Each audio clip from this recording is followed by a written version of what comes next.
F40 Nerdigans. This is the one and only Packer Girl 89 of Nerdigans Inc. and anime and manga contributor to Bounding into Comics. And today's anime Nerdigan review is going to be for the Natsu no Taizai, aka Seven Deadly Sins, Grudge of Edinburgh Part 2. So before I get into this, let me just remind you to hit that like, share, and subscribe buttons. And because, of course, this channel, let alone this video, are not sponsored, if you love what we're doing and want to help keep this operation alive and kicking so we can keep bringing you more anime and manga content, whether it be news, analysis, live reactions, or reviews like this one, feel free to hit up our Cash App and PayPal. Links are in the description box below.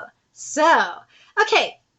So what we going to do up in here for this, because let's be real, you knew this was coming, is first of all, if you are not up to date with Nakaba's content, whether it be the Natsu no Taizai, Four Nights of the Apocalypse, and I'm even including the epilogue chapter titled The Rainforest Invites the Beginning, you are going to be spoiled. You have been warned.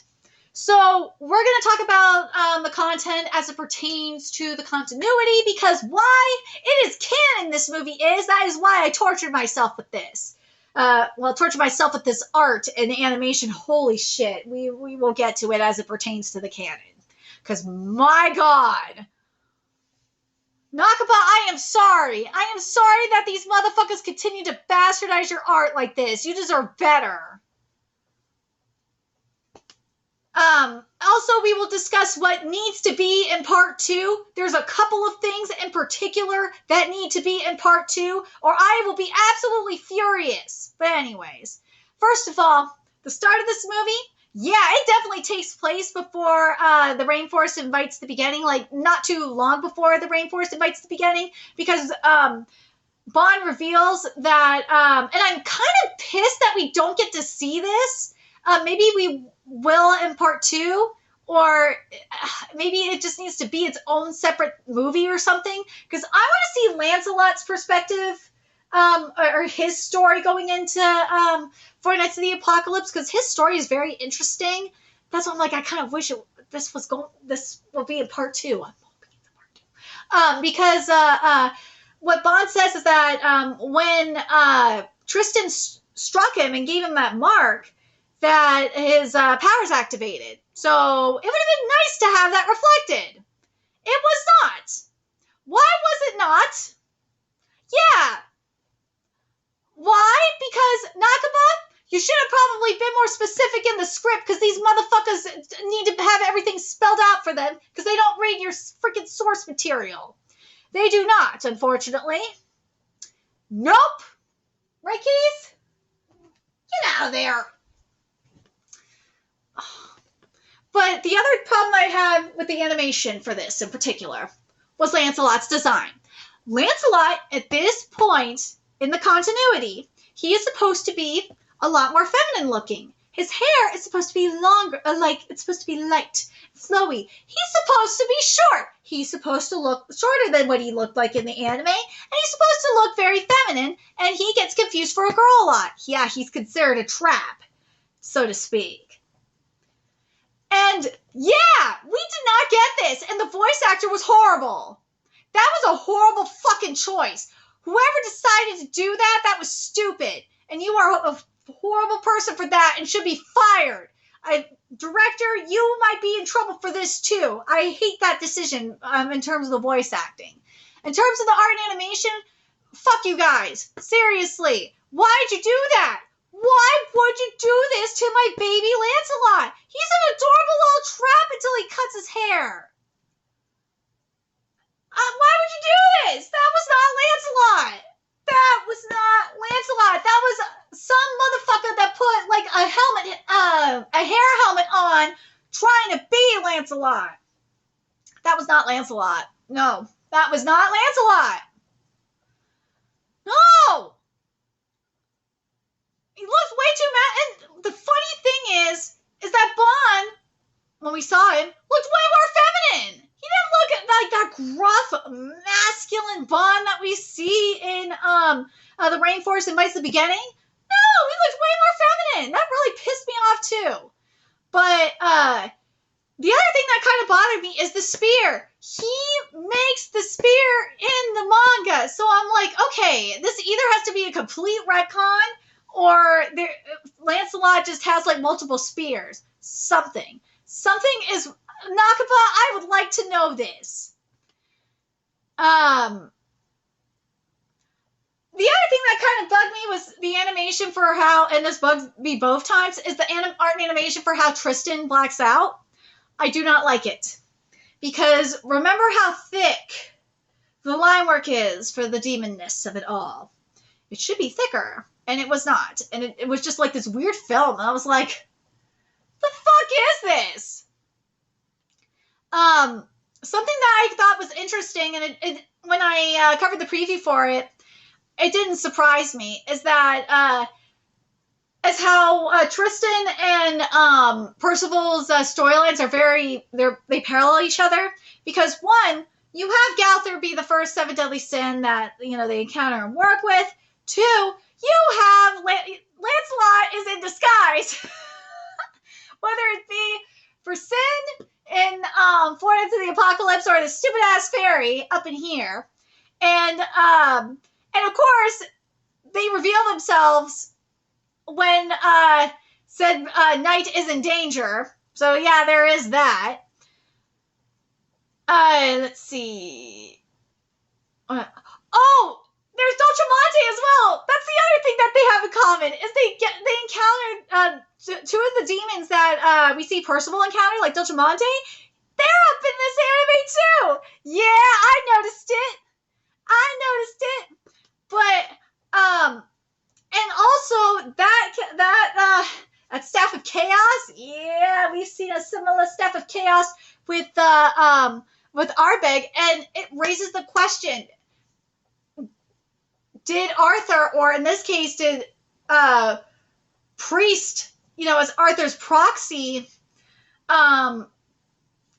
he probably gave Ardbeg, or not Ardbeg, I'm sorry, gave Death Pierce, he obviously gave Death Pierce that staff, but that probably means he's a Holy Knight of Chaos. He has to be. I'm still convinced that hostage knight, that is Death Pierce. That has to be Death Pierce. If it's not, I will be very surprised. But I will say this, one of the cool things, probably one of the best animation sequences up in here was the chaos magic. That was cool. Is it where it needs to be? Fuck no, it's not. No, it is not, because if you've seen the chaos, well, you should have seen it because you are up to date with Four Nights of the Apocalypse, so you should know this. The chaos magic we have seen up in that manga is so badass. As cool as this looks, it's not enough. You are not giving me what I see in the manga. Speaking of that, let's talk about the stiffness up in here. This shit was stiff as a motherfucker. Oh my god. We did. Oh, I almost forgot to mention. We had the fusing, similar to Meligoland. Yes, we did. Almost forgot. But now we can get to the stiffness as a motherfucker here, because one of the creatures, fused creatures that Lancelot, as the fairy was fighting, when they were making attempting to make this really creepy face, all I saw was I saw a chaotic sex doll. I saw a chaotic blow up doll, and I saw this face. I was like, what the fuck is this? This ain't chaos. This is just a blow up doll. Stop this fuckery. Seriously. This is stiffer than fuck. If you're gonna give me an all CGI anime, you need to give me what I got with Studio Orange and Hoseki no Kuni. If you're not gonna give me that, which they did on a small budget, what are you doing? You are being fucking cheap by doing this. It is cheap. That's what this is. They are doing this because it is cheap. And it really irritates the hell out of me. Netflix, you are being a bunch of dicks for this. You are, because Tomodachi is a really popular series. And same with Four Nights of the Apocalypse is a best-selling manga up in Japan. I don't know how well it's selling over here in the States. I haven't checked the numbers. But in Japan, it has done really well. Fortnite is great. I'm still fucking pissed that Kodansha decided to say fuck you to the Simulpubs just right when it was getting good.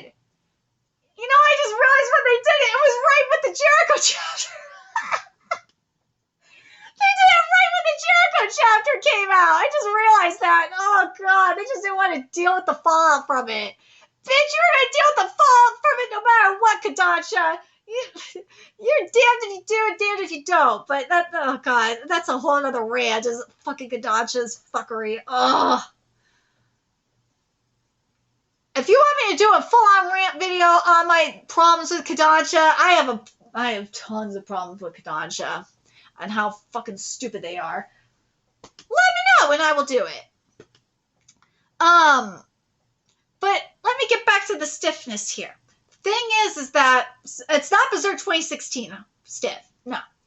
But the problem is, as I said, with the blow-up doll of chaos, Nakaba's art is, especially when it comes to chaos, is fluid. It's chaotic. You can't have stiff art like this for chaos. No, you can't do that. When you do it, just looks stupid. No, chaos is supposed, especially the chaos we get from 40 Nights of the Apocalypse, it's like it's heading into the berserk direction. That's what chaos is supposed. Chaos is, and what I want the anime to do with this, what I want an anime adaptation to do for chaos, is to take that and like make it scarier, not make it look stupid, look like a joke. No, this is what this was an insult to what Nakaba is doing.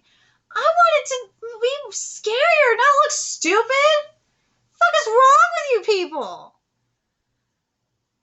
Jesus Christ. But I will say this, the other thing, I almost forgot to mention this. Something that I think is very interesting is that Tristan, in regards to his goddess clan powers, it was able to trace the priest who was casting the curse on Elizabeth. I feel like that's going to come into play. That power is going to come into play. Whether it be, I feel like it's going to help them get into Camelot. Something like that. There's going to be a curse on one of the members of the platoon. There's going to, how much you want to bet that Isolde's going to get cursed, and that's when it's going to get used? How much you want to bet? Speaking of Isolde, let's get to what I need in part 2. First of all, now that we got Lancelot here, we need to know what the fuck went down when he was spirited away. Because he was only spirited away for 3 years. I want to know what went down up in there. I know we got it from Jericho's point of view, but I want to know more. Seriously, I want to know more. I want to know what happened after he came back. I know Tristan said he never revealed it to him. Nakaba, that's a fucking cop-out. That is a cop-out. And you know it. You are trying to get out of this fuckery, and that ain't fair. But the other thing that I think is probably the most important thing, besides Lancelot content, obviously, is where in the fucking hell is Isolde? Where is Isolde in all of this? Are we going to see Tristan meet Isolde? She needs to be up in this bitch next in the second part of this movie, or there will be a lot of fuckery, there will be a lot of tomfoolery, and there will be a lot of riots up in the streets from 4 Nights of the Apocalypse fans. Because Isolde needs to be here. I want to see Tristan give Isolde that ribbon. I need to see it. I want to see him give her the ribbon. I need to see it. I want to see it so bad. Please just let me have that moment where Tristan gives Isolde the ribbon. And if it was supposed to be in this movie, or in the first part, and then motherfucker said fuck you and just didn't put it up in there, then that will really piss me off. I just want to see it. I want to see that Kyrus moment. I don't want to be robbed of it. want to see it. I want to see it so bad. Because Tristan and Isolde are so cute. Like, they aren't as cute as Lancelot and Guinevere, though. They are not as cute as them. They are not. They are fucking adorable. Anna and Percival are pretty goddamn cute, too. Let's be real. The ships, man. The ships. The ships be sailing. But the other thing that I really am hoping that we're going to see is we're going to see some Arthur up in here. I know Arthur not going to make his grand fucking appearance. Nah, because Arthur doesn't appear in Britannia, per se, until Four Nights of the Apocalypse. But I would love to see some foreshadowing of Arthur. Give me that, and I will be happy. We already know that Arthur is fucking around here. We know he is. He is in some form. He is. But fuck, if you give me